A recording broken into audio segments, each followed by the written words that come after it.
If you guys are watching this during San Diego Comic-Con weekend, stay tuned to the end of the video. What's going on, everybody? It's your boy GemMint, and we're here at Sideshow Con 2023, and I am so excited to do this booth tour. We've got some new reveals. Make sure to hit that like, make sure you're subscribed, and let's jump into it. All right, and then for what I would call the big reveal, the Ghost Rider premium format on bike. You can see it coming off the ground here. And what's great about the fire is it's got this translucency to it. So if you have some type of light up behind it, it's gonna shine through. And the detail is crazy. The flames up to the bike here. Then you have the paint applications reflecting off the chain onto the knee. You can see the scraped fabric. And again here on the gauntlet where you can see that orange tinge. Then moving on to that portrait. I love that swirl in his mouth, like the flames getting ready to shoot out.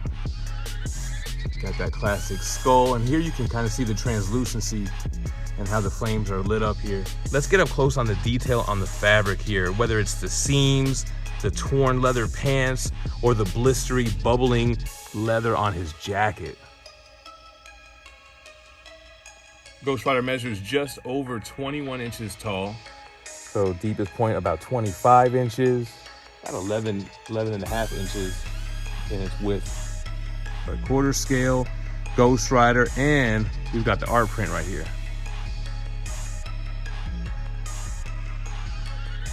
And real quick, you know we had to show the switch out portrait. This one is crazy. Look at his face, changing from human form to the spirit of vengeance himself, Ghost Rider.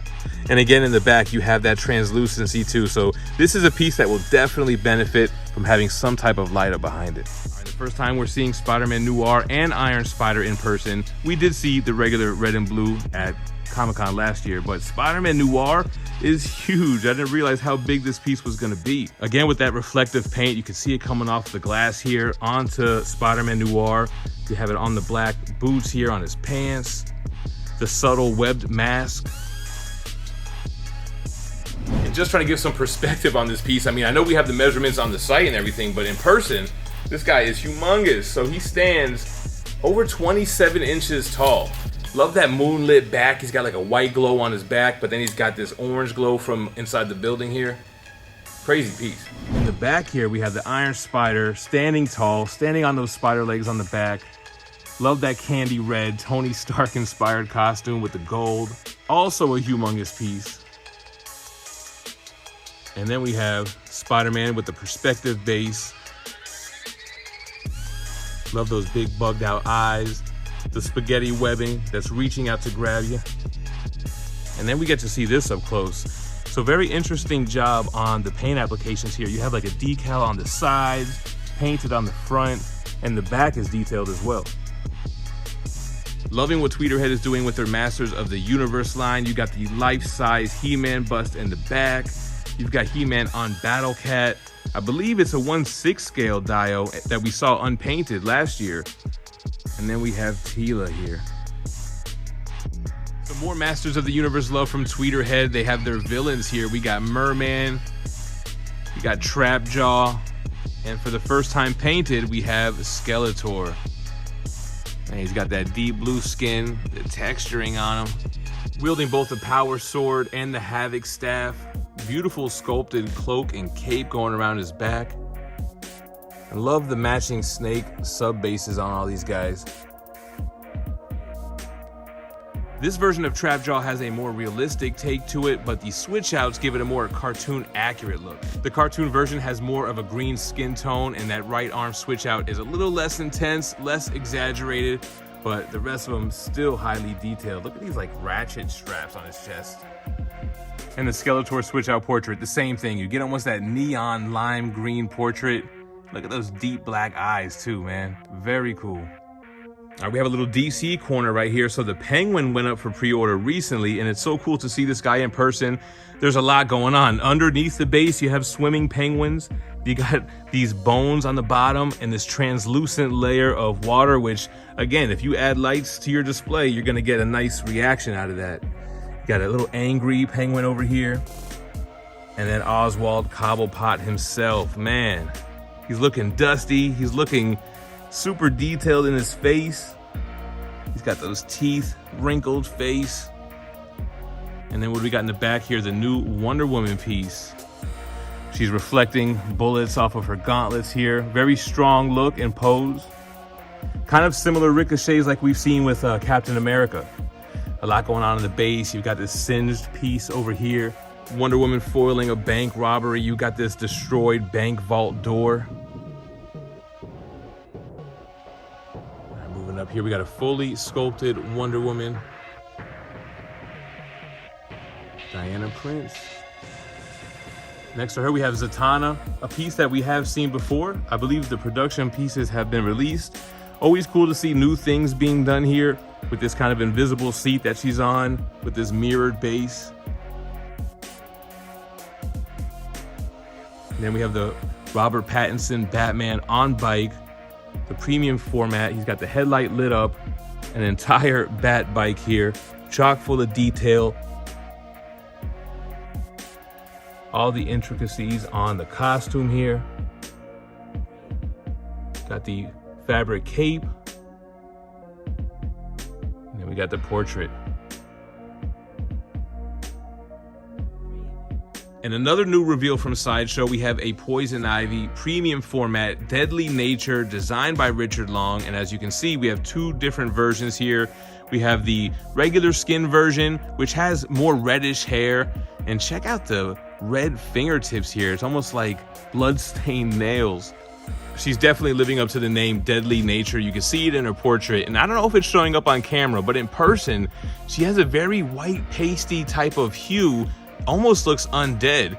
And then check out the vines that are wrapping around her arms, going down her leg here, and you can see the paint tone change. It shifts from like a regular skin tone to like an irritated red knee. The glossy plant base here. You got some skull Easter eggs, some sharp teeth. And the edition size has not been announced on these, but I've heard that this green one is going to be super limited. And it's not the same thing with just green skin. There's subtle paint changes in the base and even in her fingertips and her hair. As you can see side by side, it's almost a little bit more maroon on the green skin, whereas the regular skin is a little bit more bright red. All right, then we have a pair of Dios. Now, we did do the review of Batman and Catwoman. And then here we have in person Superman and Lois on the Daily Planet base. I like how they have the buildings in the background there, like almost in the distance. And great paint applications too, going from like blues to yellows and pinkish reds. Sculpted cape on Supes as we move up. And I think the liveliness was captured in Lois. Like her face, you can tell she's in love with Clark just by the way she looks. And you got Clark looking back. You've got the sculpted outfit. You see the seams and the folds, even where his hands are clutching on Lois, and you can see her skirt being indented. And I love the little detail with the shoe just hanging off the tip of her foot. And what's cool about this piece, we have an art print by Julian Tedesco. Superman and Lois. We have two new quarter scale reveals from Sideshow from DC Comics. First, we have the Batman Gotham by Gaslight piece, full of detail. Looking at this destroyed base, it's got that Victorian England inspiration. Batman on the hunt for Jack the Ripper. Mixed media elements, as you can see, with his grappling hook. And it looks to be wired to where you can pose it. It's all stretched out, all gnarly like here. We have that cape here. It has like a leather-like texture to it. The cowl has that white stitching with that mean looking glare on Bruce. Love those whited out eyes and the one eye kind of closed subtly. And as you see in the background, we have that blue and orange popping comic book version Deathstroke quarter scale. He's got both swords out. So much detail in the armor here and in the costume. This kind of chainmail effect here. You have the damage on the helmet. The shoulder pad. He must have been in a battle with Batman.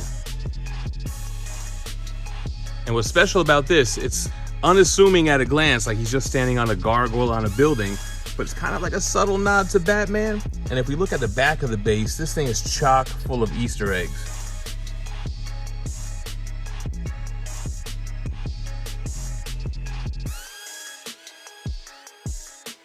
All right, so those of you who know me know that I'm not a huge Lord of the Rings fan, but this is a showstopper, half scale by Infinity Studios and Penguin Toys. You've got the light up feature here, and I have to just stress the detail and quality in these pieces, starting with the base, with the Lord of the Rings plaque. The armor, it has like this eroded look to it as well. Mixed media elements with his huge cloak. Of course, you can see that sword glowing. And next to the Witch King, we have Gimli. And the punched hair looks crazy on this. He has this huge beard with these locks. So much realism in that face. Got the dual axes. More mixed media elements here with the outfit. Standing on top of Balin's tomb, it's riddled with cobwebs. The dwarf ancestor gripping on the tome. This huge book. Lord of the Rings nameplate on the front of the base. Some nice calligraphy going on around it with some destruction. He's pissed, ready to take on some orcs. But it didn't stop there. Infinity Studios and Penguin Toys also teamed up on this Christian Bale Dark Knight Trilogy Batman. Limited to 500 pieces, and the detail is insane. First of all, you can see the light ups in the base here, the bat emblem from the Dark Knight Trilogy. Man, the detail on the gauntlets, the gloves. He's holding the cowl in his hands. All of the details on the costume made sure to be screen accurate. And then we move up to the most realistic part of this piece, this portrait, which is insane. Not only do they have the medical grade silicone, but the hand punched hair and the stubble on the chin. You could give this guy a shave if you wanted to. Eerily realistic, life-size bust, which is really a half torso if you look at him. Christian Bale. Gotta show some quick Mandalorian love here. So we have the Mandalorian premium format with Grogu here, an oldie but a goodie. And with her own series starting in just a couple of weeks, we have the Ahsoka Tano premium format. But what's this? A life-size Boba Fett with the acid damage from the Mandalorian with the light-up chest. Look how the paint is all eroding off of his armor. And we have some Star Wars Mythos representation here. So Asajj Ventress in the back, gorgeous piece. Darth Maul, which we've seen, but then we have a younger version of Yoda, and I love the dynamic aspect of this, man. He's literally popping out at you. You have these flames here on the bottom, the broken glass, and I love the lightsaber here with that whoosh effect that it's got going on. The neon green, and you love to see Yoda with a little bit of hair on his head. All right, so this is the first time I'm seeing this one in person from Prime One Studio. We have John Constantine, Justice League Dark, the quarter scale version. I believe there is a 1/3 scale version that doesn't have this big wing, which we'll get to, but let's start with this base surrounded by skeletons coming out of the ground, reaching for Constantine. He's standing on the pentagram. He's got the gravestone, the Grim Reaper behind him as he's holding this horned skull. Love the detail of his shirt coming out of his pants, all untucked, which is sculpted. The trench coat flapping back there. Got the loose tie. And that portrait looks great. It almost has like a translucency to it. He got a cigarette in his mouth. You can see the 5 o'clock shadow, the strands of hair. And he's got this big wing poking out of the back. It almost has like a metallic blue shine to it too. I was kind of surprised in person. You see all those details etched in the feather. The wing coming from the Reaper behind him. You can see all the texturing in his cloak and that bony hand reaching on the tombstone. Quarter scale, but a huge piece.